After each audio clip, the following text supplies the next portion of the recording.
50 miles above the Earth, conducting world-class research for the Earth. As astronauts, we have the best jobs in the galaxy, but the work we do on station wouldn't be possible without your support. We're on a path to land the first woman and the first person of color on the moon as part of the Artemis program. It is our honor to introduce someone who knows exactly what it's like to live and work up here in orbit. Our new administrator, the Honorable Senator Bill Nelson. Hi, everybody. Thank you very much. And thank you, Megan, Shane, and Mark, for the introduction. It's well known that NASA is the most popular agency or department of the federal government, and that's because of you, the NASA family. And it's such an honor to serve in a leadership position in this extraordinary group of folks. I'm so proud today to be joined by my wife, Grace, and be joined virtually by our children, Bill Jr. and Nan Ellen. And I'm so grateful for all of their support, which has been over a lifetime of public service. I got a call from the president-elect right after the first of the year, and he wanted me to serve here. And it was a surprise because I had not sought this position. But when the president calls you, you know what you do. You click your heels and you salute and you say, "Yes, sir." And I am very glad that he gave me this opportunity. And it's been an incredible month getting up to speed about the agency's goals and missions. And I want you to know, the truth be known, I'm like a kid in a candy shop.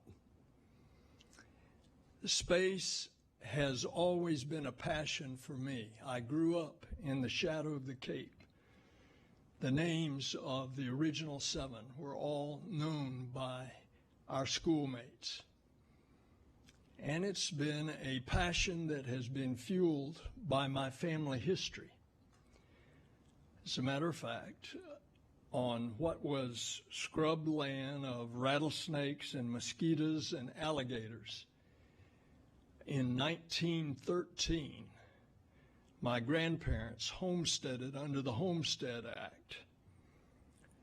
That 160 acres of land was deeded to my grandmother in 1917. That 160 acres today is at the north end of the Space Shuttle runway. When I went to the launch pad for the first time, I was the 7th to crawl in and strap in, and I wandered off on that launch tower by myself, looking to the northwest in the direction of the old homestead. And it was just hard for me to comprehend that 3/4 of a century earlier, my grandparents had homesteaded there, and they could have never believed that a grandson was literally going to leave the face of the earth. And so, on the space shuttle, in between conducting 12 medical experiments, enjoying the best crew ever, whenever you would get a free moment, and that was rare, so often I had to cheat on my sleep. And I'd float up to the flight deck and I'd just float there in front of the window, looking back at Earth. It really has an impression on you. And there's actually a term for it among space flyers. It's called the overview effect. Because in the window of your spacecraft, you see our home, the planet. And it looks so beautiful, such a creation in the middle of nothing. And yet, it also looks fragile. As a politician, I was struck by the fact that as we orbited the Earth every 90 minutes, I did not see political divisions. I did not see racial divisions.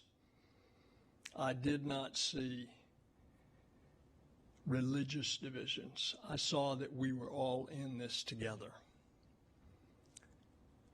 And this is the unique mission of NASA, because we all come together as we push the frontier, as we push out into the unknown, and we see our planet, our home, and we have a central mission to protect our planet. As a result of that experience, I became more of an environmentalist because I could see our ecosystem. Bob Cabana is here.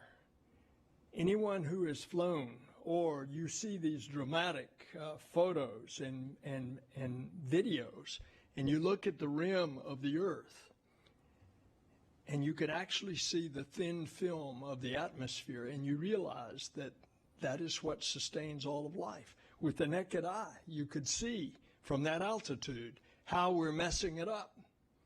You could see the color contrast coming across Brazil in the upper Amazon region. You could look to the east, there's the mouth of the Amazon. You could see the silt for hundreds of miles out into the Atlantic. Coming across Madagascar, back then, 36 years ago, they had cut down all the trees. And so when the rains came, there wasn't a topsoil.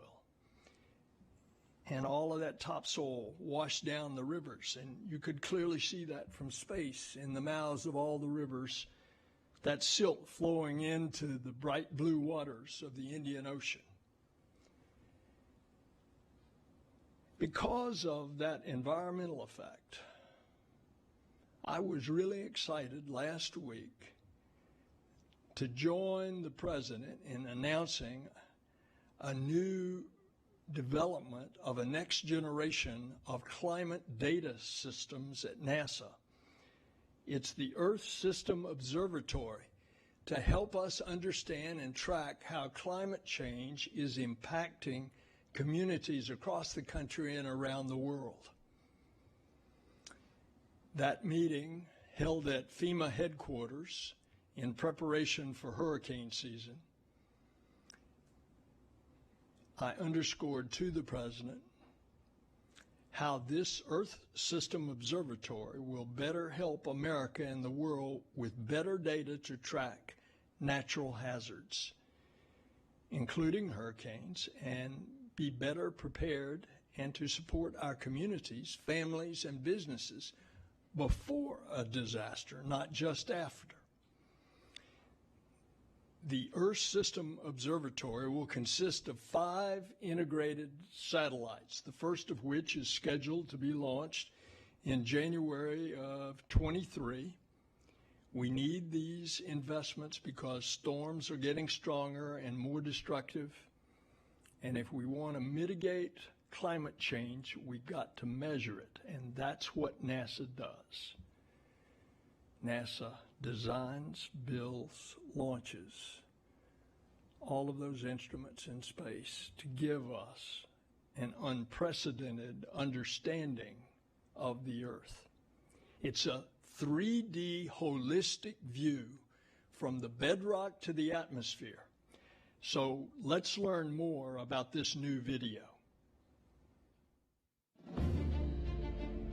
As NASA prepares to send humans to the moon and Mars, and peer even deeper into the universe, we turn with a renewed focus to our home planet of Earth.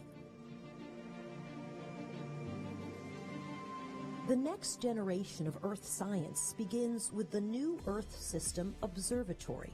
The core of the observatory is an array of 5 new satellite missions that will study the atmosphere, the ground, and even what's happening underneath the surface. These spacecraft will look at the Earth, each one of them their own way, and will integrate all the data in a common approach Taken together as a single observatory, we will have a complete three-dimensional understanding of our Earth systems, how they work together, how one change can influence another.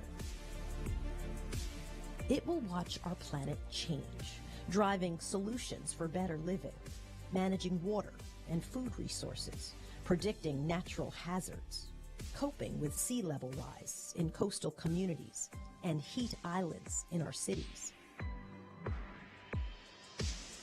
Every 10 years, the best scientists in the United States and worldwide come together and create a strategy, the decadal strategy, and it recommended that we build missions that together form an Earth System Observatory.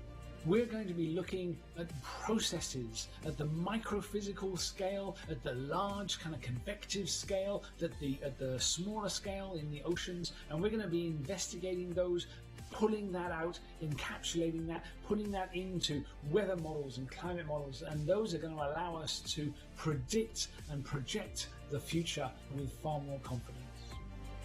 We can, from space, help farmers. We can help others that grow food around the Earth. If there is an earthquake, we can get our models better, and from there we can predict better also in the future. We can monitor fresh water both on the surface and underground to help water managers, both for communities as well as agriculture. To build the observatory, we will expand our partnerships with commercial companies and international space agencies to take advantage of innovation and new technology. We recognize, because of the global nature of the issues at hand, we want international partners to be part of that also. We're working together, and the science that we're doing has to serve all of us. NICEAR is our first major partnership with the Indian Space Agency in Earth science. It brings together two different kinds of radar systems that together will see changes in our Earth's surface that will help us predict natural hazards in the future. The NICEAR mission will measure changes in Earth's surface less than a centimeter across. It will measure the movement of glaciers and ice sheets, the dynamics of earthquakes and volcanoes, and changes in farmland. We will observe the Earth every 12 days exactly at the right repeat pass orbit. We can study small changes in the Earth system sciences. The Earth's climate is changing. We have documented the changes that we're seeing over the last few decades. We know that it's being driven by human activities, and it's absolutely essential that we continue to understand what's happening, what's changing, in order to better predict what's going to happen and perhaps help people make better choices. Understanding how our planet and its climate are changing is the foundation for a more resilient and sustainable future. NASA's Earth System Observatory is the next step in this ongoing mission, a mission to the only planet we can call home.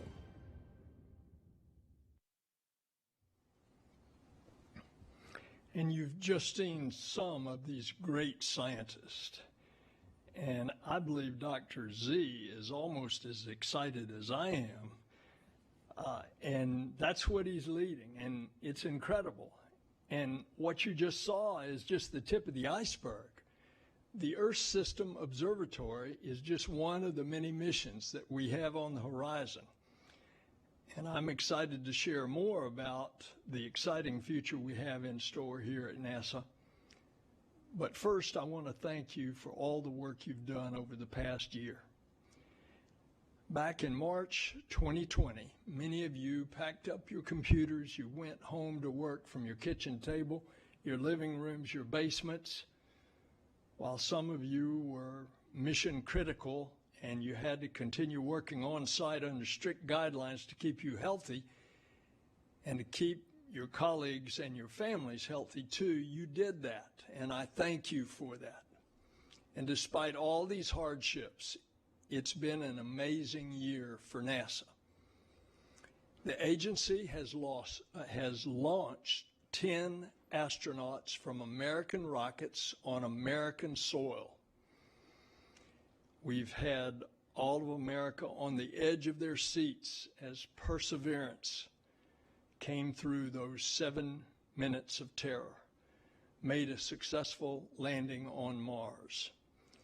And since then, we've created oxygen on Mars, and we've seen Ingenuity, that little helicopter, defeat the odds, outliving its planned lifespan, and it transitioned from a tech demo to a scout. It's the first flight on another planet. And here's Jennifer Trosper out at JPL to give us a live update on Perseverance and Ingenuity.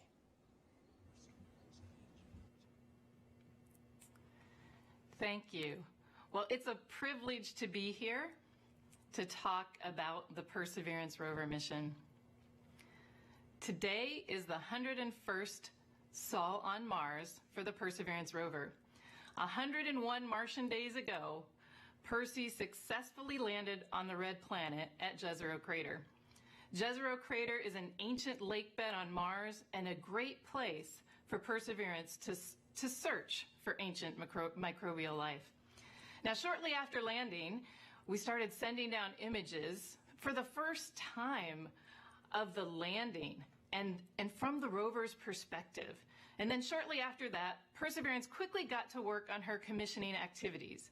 Commissioning is when we check out all the functions of the rover to make sure that during their flight to Mars and their rather dramatic landing on Mars, the functions all still work. Just 2 days ago, Perseverance finished all of her commissioning activities.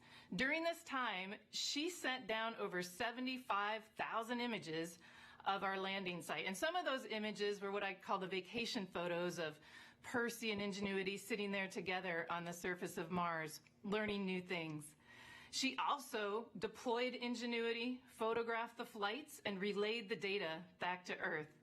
And now we are continuing with an operational demo where Ingenuity is helping Perseverance learn new things and figure out which directions to go for her science campaigns.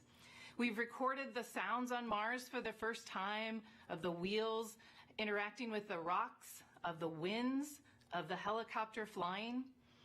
We've also checked out every instrument and the robotic arm and the sampling system, and the vehicle is working phenomenally well. And now, since the end of commissioning has happened, we are starting to drive south to a region called Seta. Seta is an area where we will look around and find a location that is the best place for our first sample. So it's been a very exciting 100 days, but we're looking forward to the beginning of this new science campaign. Back to you.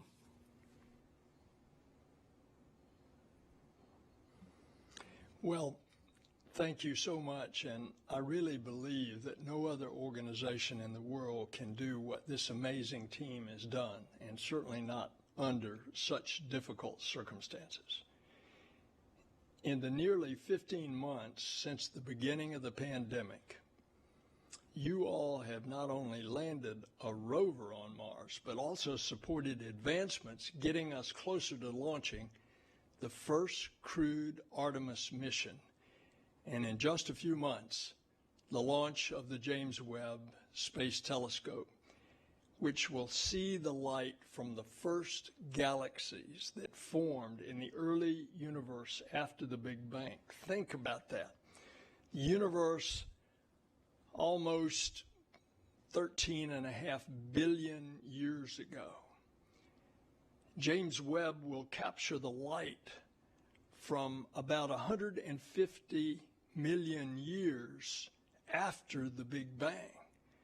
So James Webb will be looking back 13,350,000,000 years to capture the light.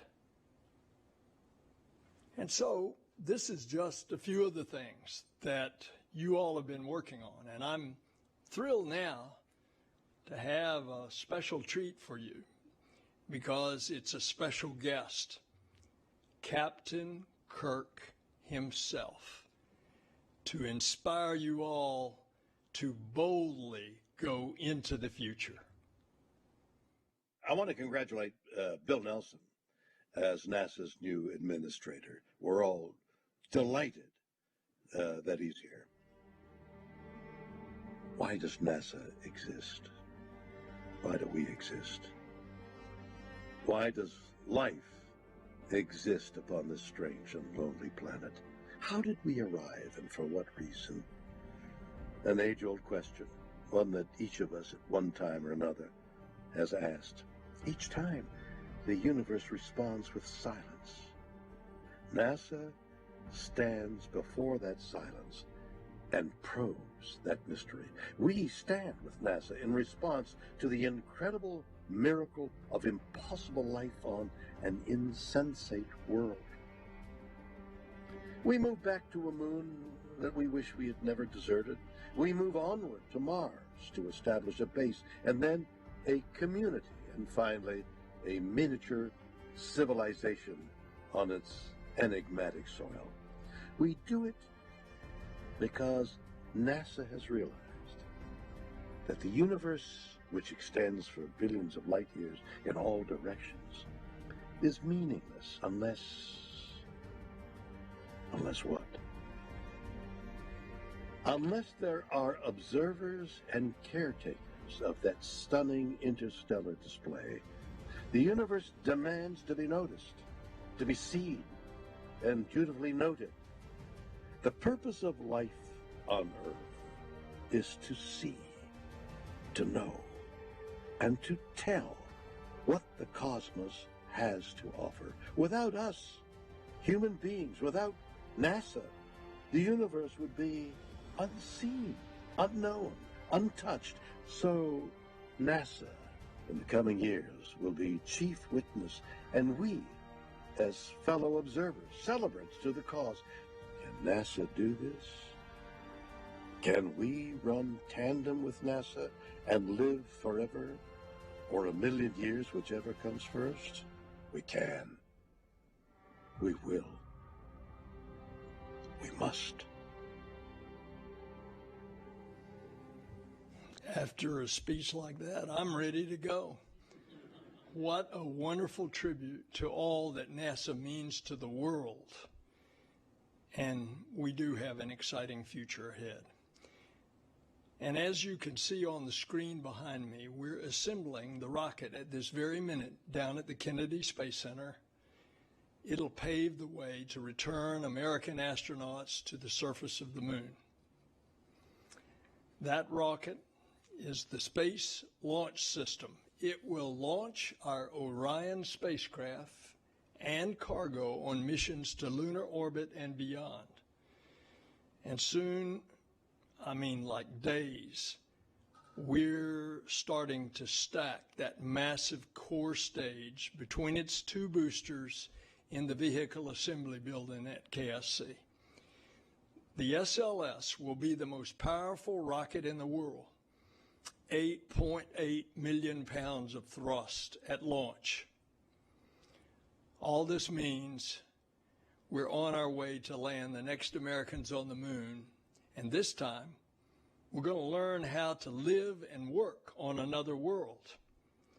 America's long-term presence at the moon, both robotic and human, will help develop the experience and capabilities we need to eventually send the first astronauts to Mars. Artemis 1, the first uncrewed mission, will launch from Kennedy later this year. It will spend 26 days in retrograde lunar orbit, traveling to distances that no human-rated spacecraft has ever been. And America will also see our first robotic lander on the moon since 1968. Ushering in a new era of a global science and exploration presence as more commercial moon deliveries will follow. And landing the first woman and the first person of color on the lunar surface as a part of Artemis is not a statement. It is an action. The United States must and will continue to lead the way globally, not just in exploration, but also in equity. We can be proud that all this work is good for science and humanity, and it also supports and creates good-paying American jobs. We're on track to do so many more amazing things for the country and the world, because that's what NASA does. It's just a little agency, but its value is immense. That total value is hard to quantify. You can look at all the ways it helps. STEM education, billions of dollars in partnerships with small businesses, economic impact in all 50 states, hundreds of thousands of good, high-paying jobs, incredible technology spin-offs, like in your pocket right now, the camera in your cell phone, and inspiration and investment in the workforce of the future as we educate our workforce for all these amazing things. Think of what Apollo did for a generation of scientists and engineers and mathematicians. We're going now to inspire a whole new generation of students, the Artemis generation. And that's not all. We will continue to be a catalyst for the growth of a healthy and vibrant commercial space industry, expanding opportunities in low Earth orbit and pushing further to the moon and beyond. And we will continue to develop the cutting-edge space technologies and transformative capabilities.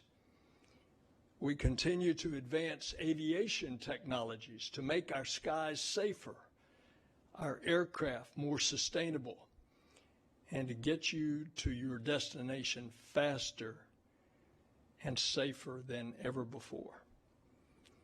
And we will continue to inspire and arm our workforce of the future through our STEM engagement programs. We will continue to push the boundaries of space exploration through science missions with spacecraft, telescopes, rovers, and more.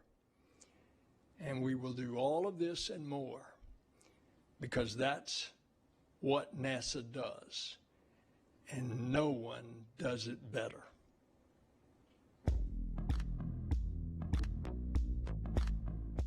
Hi, I'm Lily, and I'm from the Exploration Ground Systems program. I'm the EGS Flow Manager, and I'm here in the VAB at Kennedy Space Center, 16 floors up. So we're currently assembling all the flight components for the Artemis 1 vehicle. Behind me, you'll see the 2 boosters that are already fully stacked, and the core stage is currently in the transfer aisle, getting ready to be lifted and mated. After that, we'll install the rest of the flight harbor components, and on top of that, we'll put the Orion vehicle, and then we'll be ready for launch. This is definitely an exciting time here at Kennedy Space Center.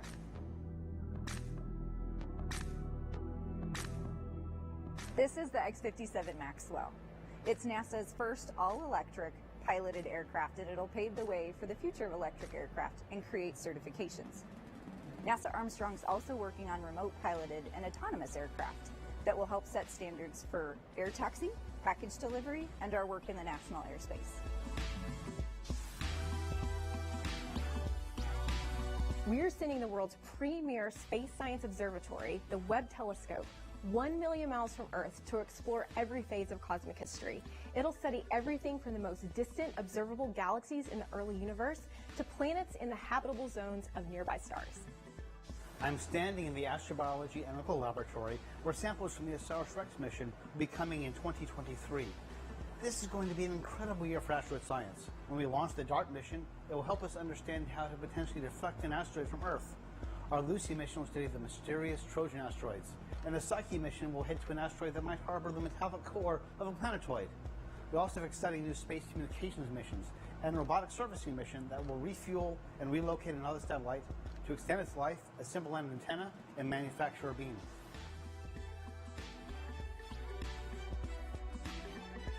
At GIST, we do a lot of the number crunching that NASA needs in order to develop its world-class climate modeling and projections. We've got more than 20 satellites already up in orbit, and in this decade alone, we're adding another half a dozen here at Goddard and across NASA. You can bet that we're not going to stop innovating. We're trying to learn everything we can about this beautiful place we call home.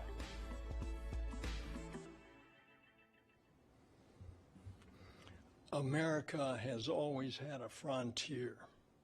At the beginning of our country, that frontier was westward. Now that frontier is upward, and it's out into the cosmos. It is a part of our DNA to be explorers, adventurers. That's in our DNA as Americans. And we will continue to push the boundaries of space exploration. In 1992, NASA established a new program within its Science Mission Directorate, the Discovery Program. This program invites scientists and engineers to propose smaller, focused, planetary science missions that have the potential to achieve great things at lower cost than larger agency flagship missions. To date, NASA has launched 13 Discovery missions, like the InSight Mars lander, the Lunar Reconnaissance Orbiter, our Lucy asteroid mission, and that's scheduled for launch this fall.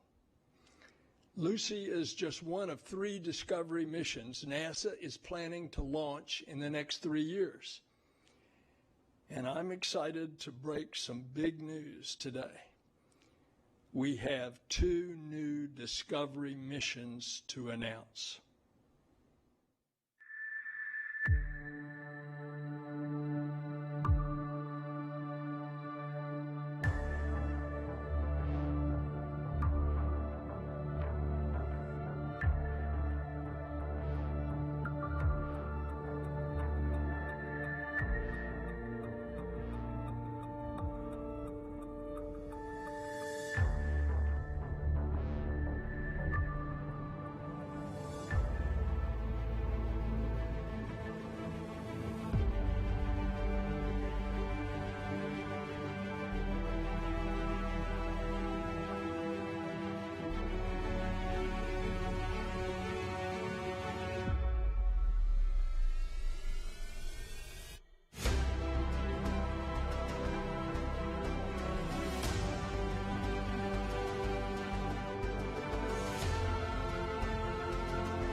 The truce of this clouded planet.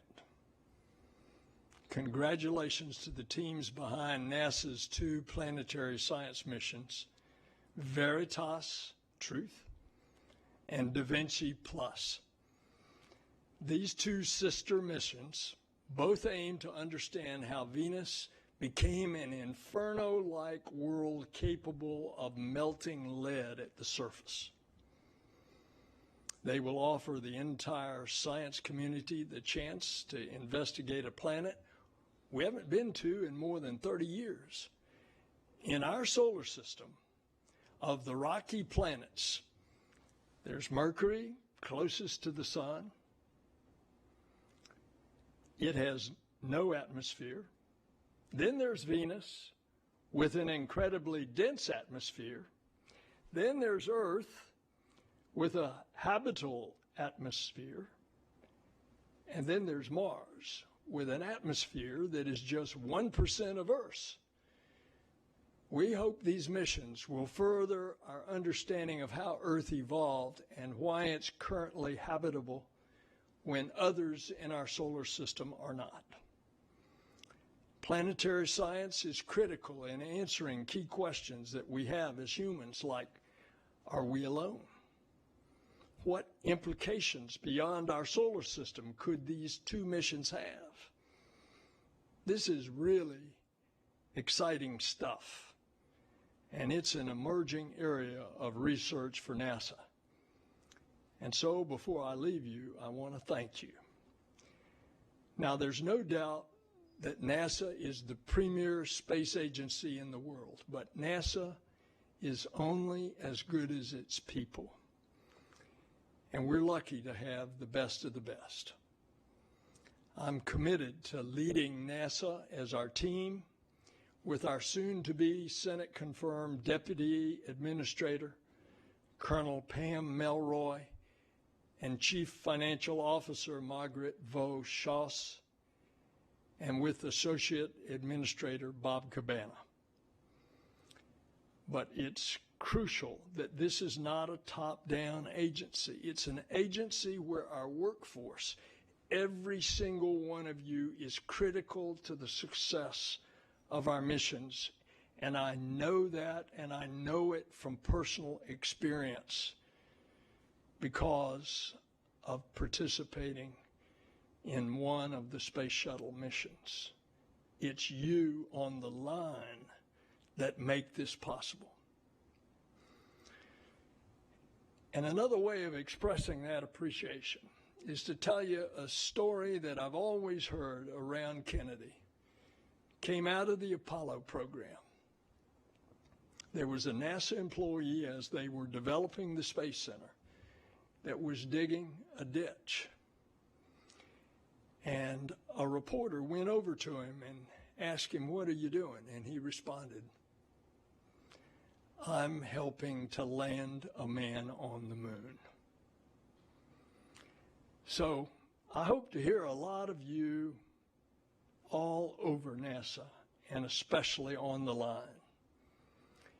And when we're able to see each other again in person, I hope you'll stop, introduce yourself, and I want to thank you so much. Thank you for what you're doing for NASA, for our country, and God bless you.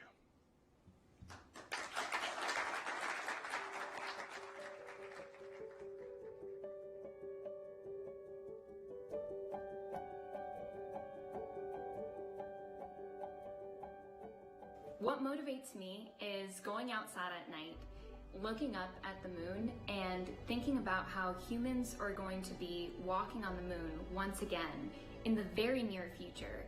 It is a big idea, but that's what we do at NASA. I'm focused on taking those big ideas and making them into something that we can actually do and actually do on time. We want to make sure we have really accurate measurements of Earth so that we can detect changes in climate over time. I'm thankful it's not just me working on this mission because I so value what other folks bring to the table. By developing this aircraft, we're actually coming up with a lot of the standards that will be used to certify future electric aircraft. NASA is leading and partnering with industries across the nation and the world, employing thousands and tens of thousands of Americans across the nation. Teamwork is the biggest thing of what has to work to do such a challenging thing as living around the moon. And we're coming together to be able to really take human space exploration to the next step. We're bringing this American ingenuity, the collective greatness of all of the diverse minds that are in the United States on these grand challenges that we face. Every day I go to work and I know there is a big purpose. It is high stakes, high pressure, but to be honest, that's what we do. That's what we do best. I was a summer intern back in 2007. The experience changed my life forever. The people there were so inclusive. And I want to be able to inspire the little kids out there to be like, if he was able to do this, then I can too. I want the largest number of students to have access. We work with schools and with students so that they see that they don't have to figure this out alone.